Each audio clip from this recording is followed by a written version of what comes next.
So it's been ages since I've done a Q&A on my channel, so I decided to poll my Instagram audience to see what burning questions they had about my life and my business, and boy, did you guys have a lot of questions. So we're gonna get into all of those today. In case you're new here, hi, I'm Andi. I'm a vintage dealer and also a business coach for resellers. So let's jump right in. So you guys had a lot of questions on budget and pricing and my inventory. I have a whole pricing video already recorded and it's linked down below in the description. It gets into the strategy behind how I price my items online and in my vintage booth. In terms of my budget, I spend about $1,000 a month on inventory. That's just what I've been doing for the past couple of years. Sometimes I spend more, sometimes I spend less. It just kind of depends on what's going on. If there's a really good estate sale or a really good market, like one of the ones that only happens a few times a year, I will definitely spend more. Or if I'm going on a sourcing trip, I'll spend more. When the inventory and the picking is really good, I usually recommend buying the stuff because you will go through dry spells in this business, and anytime I do, I always wish I would have spent a little bit more and would have been a little less picky other times of the year. But, you know, everyone's finances are totally different. So definitely look at your finances, what you're typically spending, what your sell-through rate is for your inventory to kind of determine your budget, because one of the hazards of this business is to definitely overbuy and blow your budget. So there were a few questions about how much I pay per item to sell. And this is totally dependent on what that item is and what that item is worth and how often I find that item. So there are so many considerations, but usually I'm looking for things that are priced $10 and less if I'm expecting 4 to 5 times the cost of them. So I want to make 4 to 5 times my money. And so when something is $10 or less, that amount of money that I'm going to earn kind of makes it worth it to me to ship it to someone else. So that's kind of my thought process. Now, sometimes I will spend more on an item if I know I can get a really big return. So if I buy like a $25 stool and I can sell it for, over $100, I'm happy to pay up for that item because it makes sense. So sometimes on the big ticket items, the ones that can have the biggest margins, you have to pay up for it. So speaking of sourcing, one of the questions I got, which I thought was really funny and valid, is do I still like thrifting and find enjoyment in thrifting now that it's my job? And the answer is yes and no. Yes and no. So do I love to go out thrifting? Do I love the thrill of the hunt? Absolutely. Does it give me a rush when I find that amazing gem? For sure. Like, we live for those moments. But processing inventory, bringing things in and out of the house, packing things in boxes. If you guys watch my income report that I published earlier this year, you'll know that I got burned out on stuff and seeing stuff and handling stuff, accumulating stuff. I'm just a person that I don't like to see a lot of clutter, so I'm totally in the wrong business in terms of that. So on the one hand, yes, I love the shopping part, but the shopping part also stresses me out because we just bring so much stuff into our homes. It can become overloaded and chaotic right away and constantly, no matter how hard we try to keep it in check. And so yes, so I love it, but I also don't like what it does to my home and my mental health sometimes. So I have a few questions on where I store my inventory. So a lot of it's actually in this room.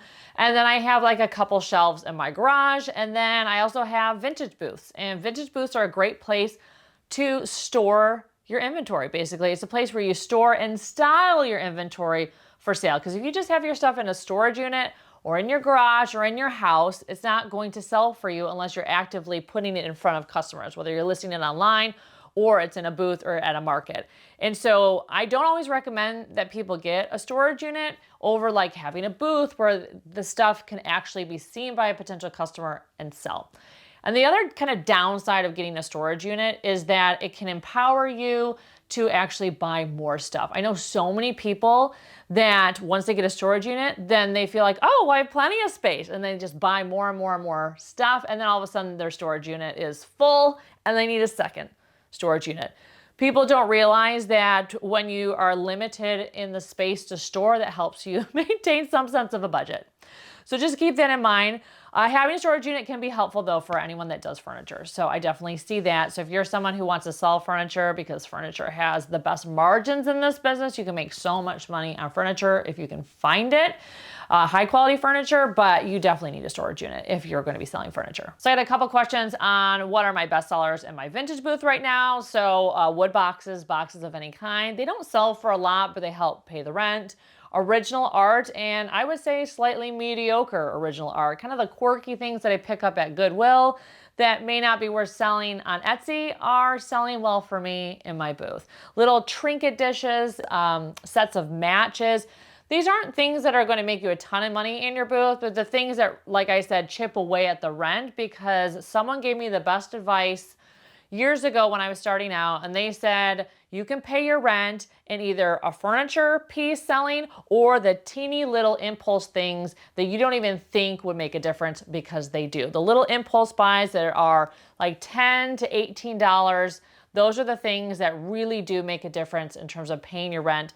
And so you're not having to worry about making big sales every month because you have all these little ones that are helping, sustain your business. So I definitely sell a lot of little trinkety things, and it's been working really well. So speaking of selling in a vintage booth, I got a question. What should you consider when choosing an antique mall or marketplace to be a vendor in? This is a really great question because not all antique malls are equal, and some antique malls are the reason why your stuff isn't selling. Sometimes it's your stuff, and sometimes it's the mall that you're trying to sell your stuff in.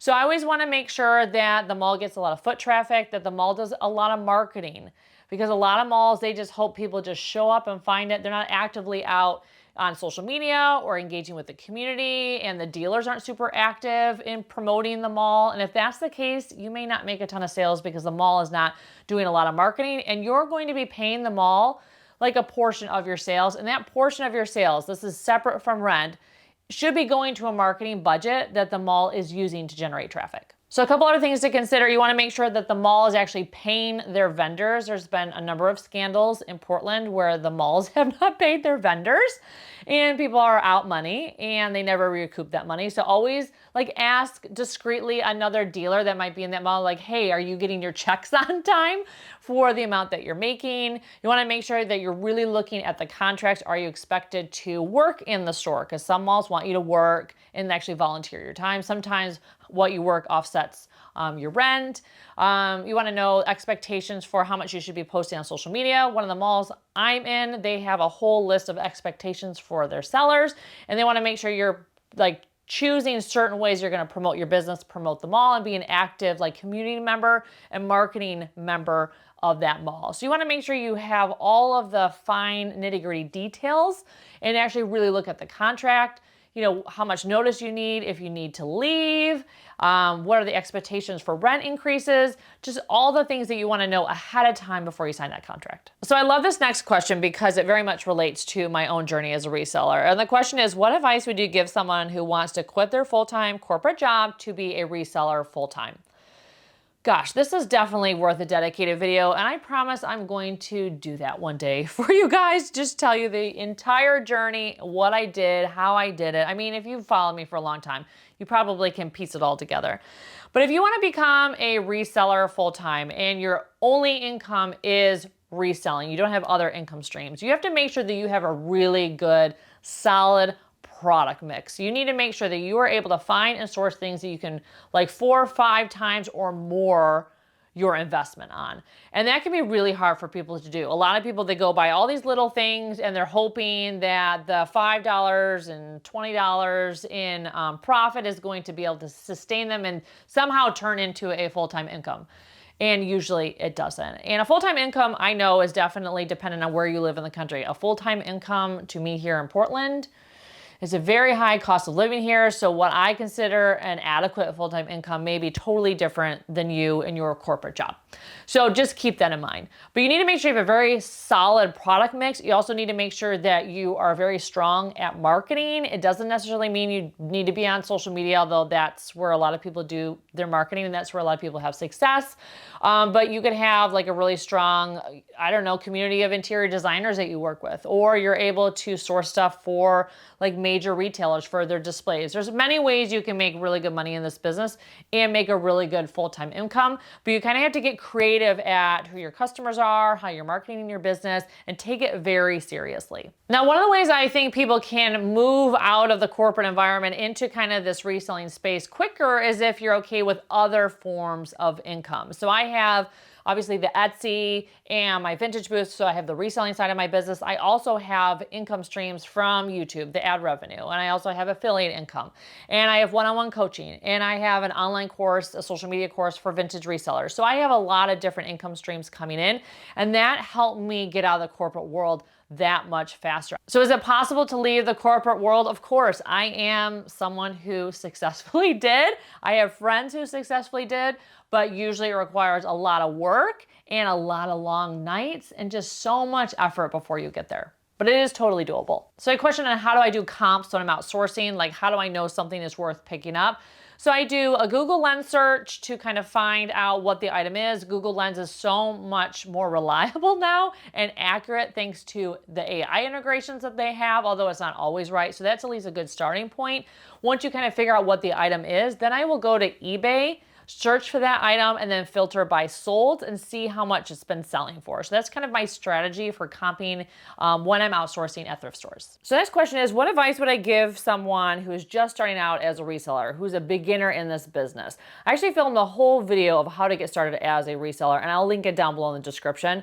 But I would recommend watching other resellers on YouTube, following other resellers on social media, because the biggest mistake that people make in this business in the very beginning is they just overbuy inventory that just never sells for them because they don't know what to pick up. So I learned a lot about this business by just watching others and adapting their strategies, their marketing strategies, their product strategies. Basically just made a study of everyone that I felt seemed to know what they were doing in this business.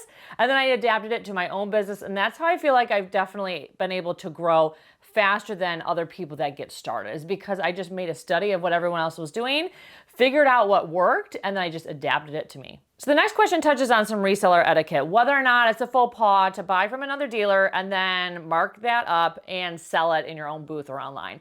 And I buy from other dealers and resellers all the time. It's very common in the industry. Usually if I know the person, I will let them know, hey, I'm going to purchase this for resale, and usually they're totally fine. Now, in the mall scenario, so if you have a booth in an antique mall like I do, and you spot something in someone else's booth that you want to sell, I find it a little funny to then buy it and put it in your booth. I usually, in those scenarios, what I usually do is I tell the person, hey, that item is kind of underpriced. Why don't you increase the price? And if you don't, then I'm going to buy it and then increase the price. So I kind of let them know that scenario. I want to give them a chance to make money on it because it's just moving from one spot to the other. Now, if I'm going to buy that item and sell it online, I feel like that's a totally fair scenario. I'll buy it, I'll mark it up, I'll sell it online, especially if the person doesn't sell online, then there's no competition there. So in an environment where you could give that dealer a chance to market up themselves to make that money, I say it's a nice gesture to do. Very few people probably do that. I just feel weird if I don't do that. But I think it's very fair to buy something from an antique mall and then sell it online or sell it on Instagram. That's happening all the time. Another scenario that has happened to me before is I've been at a market and someone takes something out, buy something from me, and then they move it to literally the booth next door and double the price. I think that scenario is very strange, but that's also very normal. So anyways, it just depends on how you feel about it. People are going to buy from you and mark it up and sell it. That's just what happens in this industry. So it depends on you in your relationship with that person. So the next question is, do I have any workshops or reseller meetups coming up? And the answer is yes, I do. It's very much in the works. So in May, we're going to be hosting another reseller meetup. We just have to find a venue. That's what's kind of holding us back from announcing it, but that should be announced very soon. And then I also plan to do a workshop this summer on social media and maybe one on how to sell on Etsy. I just have to figure out my summer plans before I can actually book the venues and create the curriculum for it. So I may teach that social media workshop again in person this summer. So just trying to figure out dates. So yeah, a lot of fun things coming up. So speaking of social media, someone asked if I had any social media advice for reselling business, and I have a whole online course dedicated exactly to that. It's linked down below in the description. But my biggest advice would be to just get started posting. So create yourself an Instagram account for your business and start showing people what you have for sale, because that's the best way to market your business. Actually get product photos in front of people, whether you sell online or in a booth space. So my biggest advice is to just get started posting, and then you can learn all the strategy after that. So the next question also pertains to pricing, but it's a little bit different. It is, do I price things differently because I am a YouTuber or because I have a YouTube channel? And the answer is, I don't. I usually just price based on how much I purchase it for, what the value is, how quickly I want to sell it. So even if I didn't have a YouTube channel, I probably would be pricing the things that I'm selling exactly the same way. The biggest difference in pricing for my business is whether or not it's on Etsy versus my booth. Etsy, I have to photograph it, I have to list it, I have to ship it, and there's shipping costs. So the pricing reflects all that work, where my booth, I don't have to do all those steps. I just have to prep it and then drop it off. And so the pricing on my booth is usually less for the items. And then also I'm picking up lower cost items that I would not ever ship on Etsy because it's not worth all that time. And the final question we're gonna tackle is, what does a typical day in the life look like as a vintage reseller or content creator, someone who does this full time? So it's definitely a 7-day-a-week job. I do something for my business every single day. I try to batch my tasks, so I have like 1 day a week that I dedicate to shipping. I usually am sourcing and filming on the same day, so I don't go to the thrift store every single day. I think people are assuming I am at the thrift store all the time, even when you don't see it in footage, and that's usually not the case. Just because I can't source every day and actually run my business. That is not something that is possible. I actually have to focus on the not so fun tasks too in order to be successful. The sourcing side is so tempting to do all the time, but I actually have to, do stuff that will help me make sales. So I try to batch my tasks. So I film certain days, I thrift certain days, I pack orders certain days, I edit certain days, like edit my videos. So if I can focus on one or a couple things a day rather than thinking about all the things I need to do in my business, that then overwhelms me and I can get easily discouraged by just how much is on my plate. So when I focus on certain things, it makes my life so much easier. Okay, so those are all the questions for today. If you have any burning questions, please put them down below in the comment section. I will do my best to answer them in my next Q&A video. And just a reminder, I have a link to my pricing video and other helpful how-to videos in the description down below. Thank you so much for watching, and I can't wait to see you in my next video. Take care.